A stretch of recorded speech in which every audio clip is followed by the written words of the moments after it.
Okay, so now moving on to like more complex problems.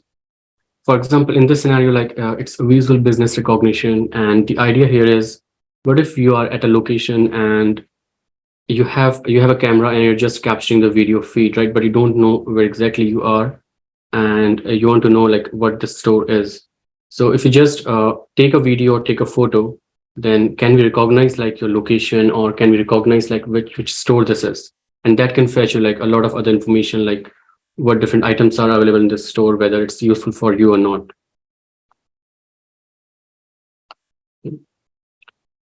And so some of biometrics we already saw, like face recognition and all those. And you have seen like this in real world as well. I mean, almost all of you might be using laptops, right? And you have your fingerprint scanner. So that's kind of a biometrics. And for that, you need like, you'll have to first capture that fingerprint, which is shown on the left here. And then you need an AI algorithm which can identify, okay, whether this fingerprint belongs to you or not. So that's like a real life example which you see daily. So that's today. But again, even like 20 years back, we had like the system of recognizing faces in cameras and recognizing smiles in cameras. So that's another interesting application, and a lot of like gaming scenarios you use today, and not just gaming, like for assistive living as well. Computer vision, like it's very important. So a lot of different variations of all the problems which we discussed today, they are being used there. Okay, so that was about images. We will continue to videos, and if you have any question, please let me know.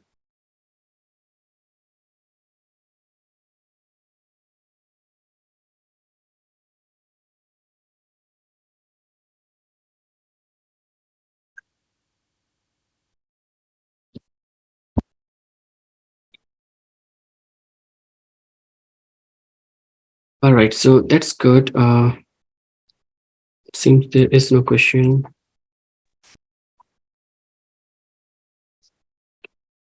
Okay, question.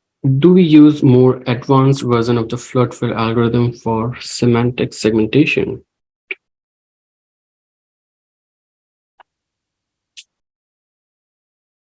Yeah, I didn't quite get your question. So the question says, do we use more advanced version of the flood fill algorithm for semantic segmentation?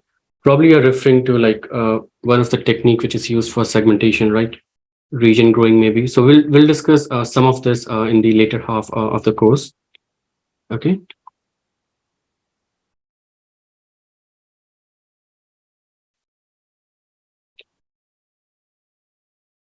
And we will talk about like different algorithms which can be used for semantic segmentation. So all that will come later. Don't worry about it right now. So other question is, Google Lens an example of visual business recognition? Yeah, you can say that because it does it for you, right? And it's not just visual business recognition. It can do like a lot of other tasks as well. So yeah, that's a good example. Okay, another question. Do you have an idea of panoptic segmentation? Are we going to discuss this?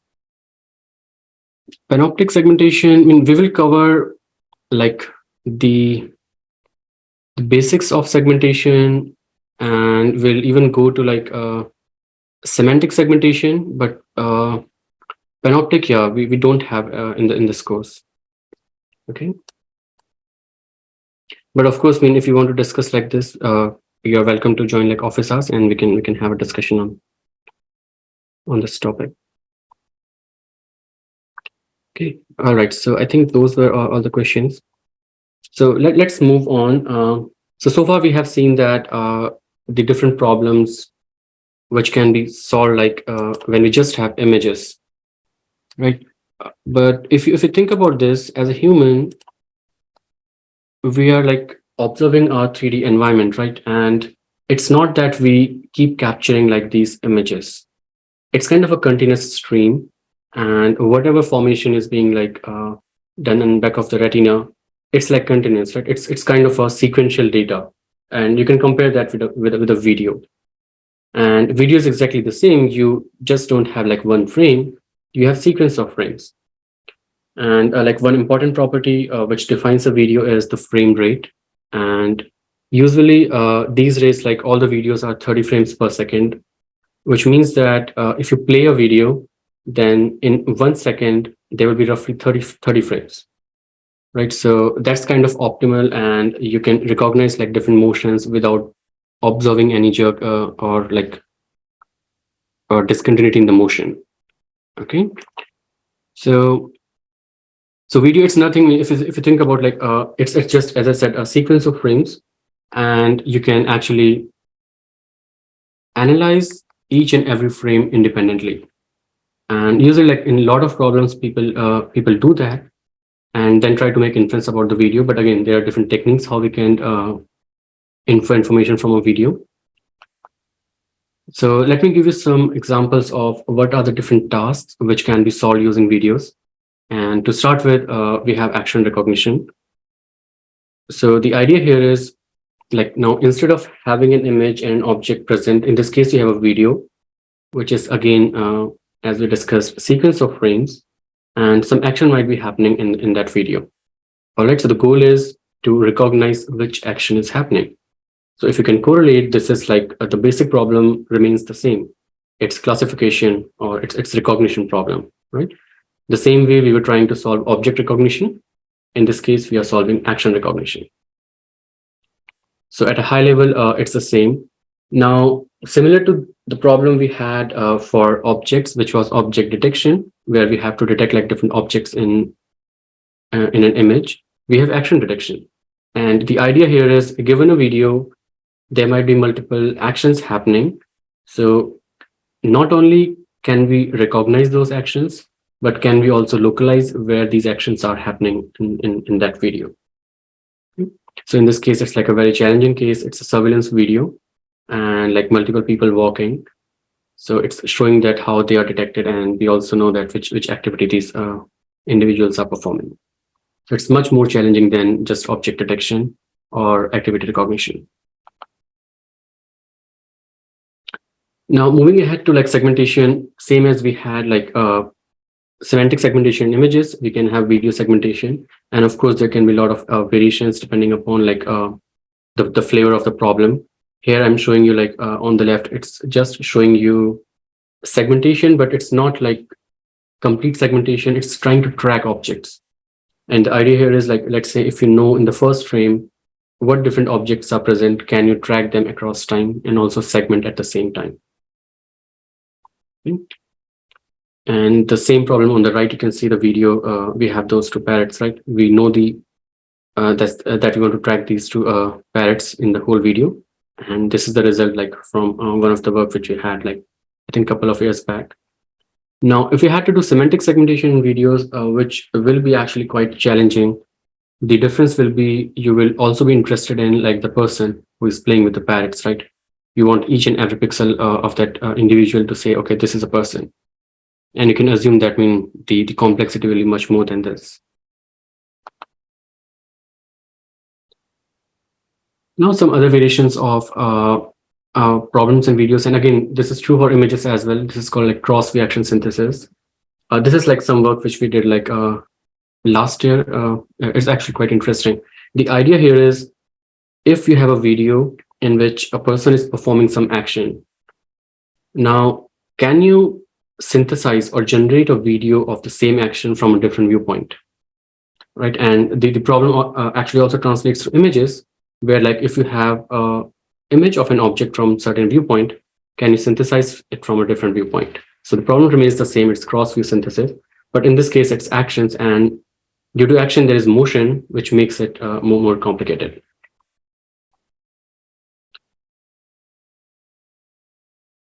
Okay, so again, this is like a detection of objects in videos, but this is like aerial videos. And you can see here that this is like far more challenging than if we'll have videos from the ground. Even as a human, like it's very hard to actually localize those vehicles there.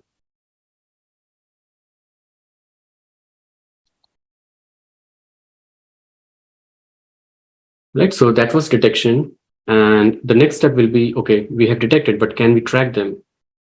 So these are some samples of tracking. So in this case, we are not just only detecting like these vehicles, but we're also trying to track them over time. For example, if in case like we have a long video. And again, this is like this is challenging, but again, this is not like the most complex case of tracking. So a more complex case will be like something like this when it's crowded, of course. And even in this case, you can see that like you have this overbridge, right? And then some vehicles going under that bridge. So this is more challenging because some of the vehicles, they are actually being occluded by that bridge. And then when they're coming out of that bridge, again, you have to track them, which makes it like even more challenging. So crowd is one scenario. Okay, so then the question will be, okay, all right, we have a video, we can detect, we can track, but what's the real life like application for that, right? So it could be like security, and it could be like we want to monitor like some kind of environments. It could be shopping malls or any other train stations. And the idea here is, again, you will not only have like a video feed from one of the viewpoint, you might have several cameras placed. Right? So the more complex form of tracking will be you're observing one individual in one of these cameras. So you will have to detect it, but then that person will disappear and might again reappear in any other video stream. So then can you track across time? So that also makes like tracking a little more complicated. Okay, so that's all about different problems, and of course, I mean that's not like a comprehensive list. That was just to give you an idea of like what we study in computer vision, what kind of tasks we do, and how those tasks are actually related to real world applications. Now, moving forward, let's try to understand if we have an image, what can be a very basic or simple algorithm which can be used to detect objects in an image. Okay. So it's a very, very simple approach, very basic approach. People used to do this maybe 30, 40 years back. And let me run you through this. So the problem is we have this image, and this is image of a chair, and this is like the object we are interested in. And what we want to do is we want to detect this chair in the sample image. All right. So as a human, it's pretty simple, right? I can say that, okay, this is the image and that's the bounding box. I can do it. But how will a computer or an AI algorithm will do it? So let's try to understand a very basic algorithm for this. Now, what we can do is we can take this chair as a template and say that, okay, this is a prior knowledge and we know that a chair looks like this. And we can try to place this chair in each and every location of this target image. So let's say this is the starting point.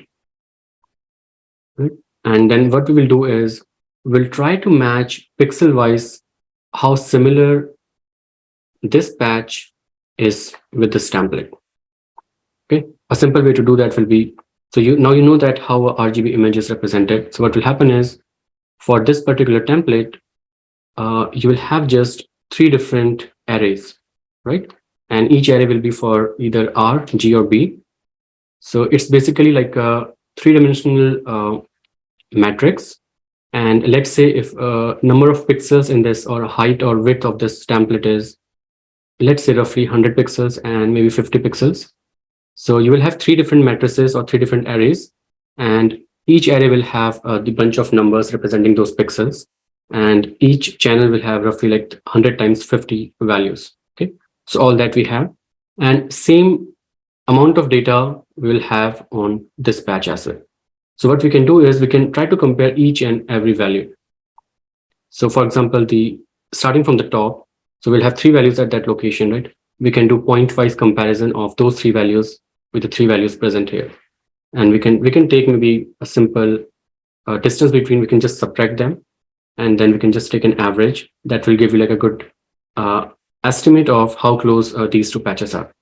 Okay, and that will then give you just one number, whether they are similar or not. And then you can do that for all the possible locations. So the distance metric, which I just explained, you can say that that's kind of a correlation. We'll talk about correlation later in the course, but right now just try to don't get confused. It's just a measure like how similar these 2 patches are. If you understand that, that's enough for now. All right, and it will give you a number. The number will be high if they are very similar. The number will be low if they are not similar. So for each location, if you try to estimate that number, you will get something like this. And the dark regions are saying it's not similar. The light regions are saying it's kind of similar. And here you can say that at this particular location, you have a very high value, which means that very high similarity. And we can use that estimate to say that, okay, this chair is actually present at this location. So this could be a very, very simple algorithm, and this is kind of performing object detection for you. Okay. Okay. All right. So now the question is, can we improve this? And of course, we will talk about a lot of interesting and more advanced algorithms in the course later. But let's try to touch upon another basic method which can be used to solve this problem, which again is not like state of the art method, but which tries to overcome some of the limitations which we have in this algorithm. All right. So the idea here is, and again, this is related to what Shishir, you were saying, that if we have different lighting condition or a different chair, then the pixels will not match. So that's the basic idea. Like comparing pixel to pixel is not a good idea, because pixels will change color, and even though your objects are not changing. Okay. So then that's the motivation. So what's the next best thing we can do? Now, what we can do is, instead of comparing pixels, we can maybe try to compare patches. All right. And the idea is we take small patches, and we try to extract some meaningful features from those patches. We'll talk about features a lot in this course. Right now, you don't have to worry about all this. Just try to understand that given a small patch of image, you have a way to represent that patch in form of numbers, and which is way different from just pixel value. Okay, so that's the high level idea. And all these different algorithms, which are feature representation algorithms, they try to do that. Okay, so the idea is, given a patch, you try to represent that using a features, and then you can divide your image into multiple small patches and just fill them in a bag. And this is called bag of words representation. And the idea here is, for example, if you will have let's say face, and you try to create patches, then you might have patches for eyes, nose, lips, and all these small features, right? And then you can just put them in a bag. It's just like a group of patches.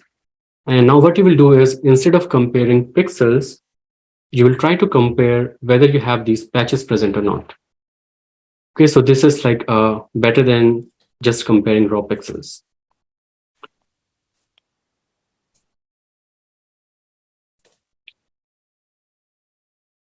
All right, so yeah, this is just showing one analysis of how this bag of words is actually meaningful. So what we do is, we are trying to extract these patches from this image, which we call code words, and this is our bag of patches. And this is a histogram which is just showing that, okay, this particular feature, how many times this feature is actually occurring in this image. So that's just a count, which is showing the frequency, the y-axis, and these are different patches.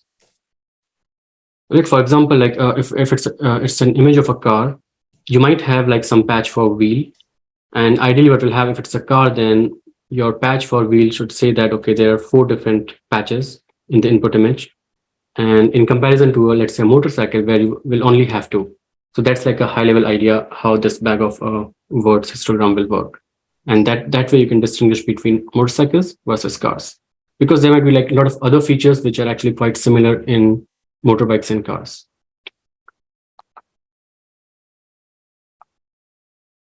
Okay, so that's just showing you a bag of word representation.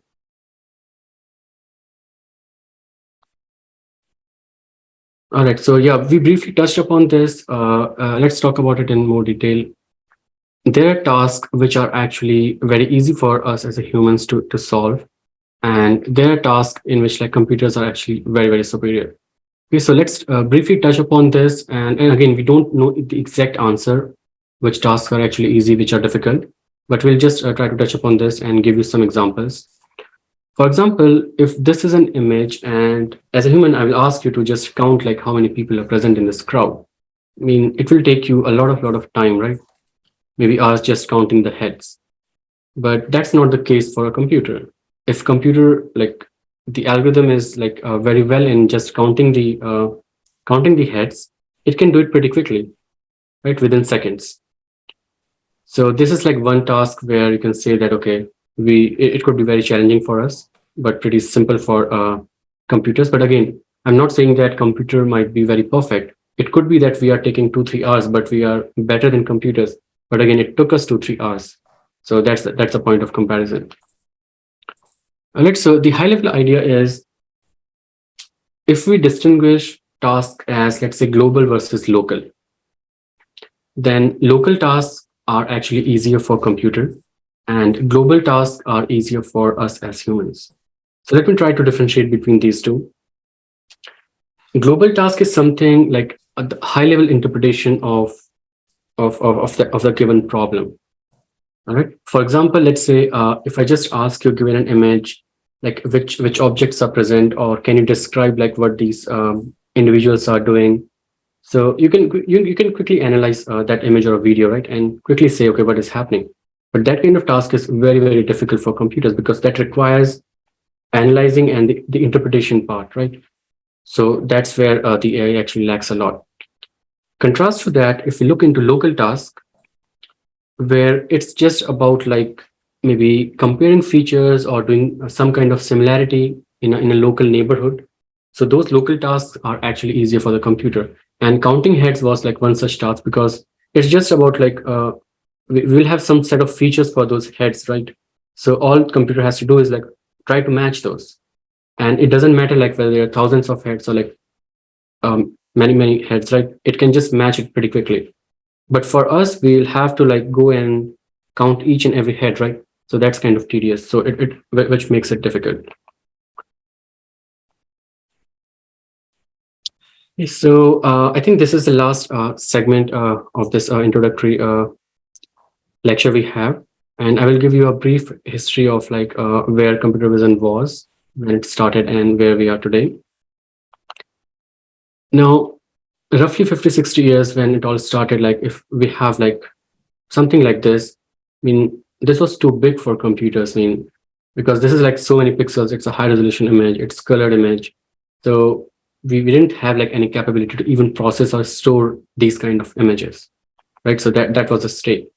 And then it started improving, and this is roughly like 25 years ago. If you have to perform object detection on this image, again, it was very challenging. We had algorithms like template matching and sliding window, which we briefly discussed today, like bag of words, all those algorithms. And the best AI algorithm would have done something like this, detecting like car in the sky and all these things. Now it improved a lot. And I think roughly 15 years ago, you all know, like in the cameras, we had like face detection, all that. So then even like today, when I showed you this like slide earlier, we have algorithms which can detect like which can count individuals in such a challenging scenarios, which is a very crowded scene. So this is again just one example. Of course, there are a lot of other advancements which are being done in computer vision. And deep fakes, you all know that like it's very easy for you to like transfer like audio from one person to another, or just like visualize or create a video which actually is not present there, which is again it's very dangerous. It might be useful in some scenarios where we need video synthesis, but it could be very dangerous as well for the society. But this is something like what we can do today. Okay, so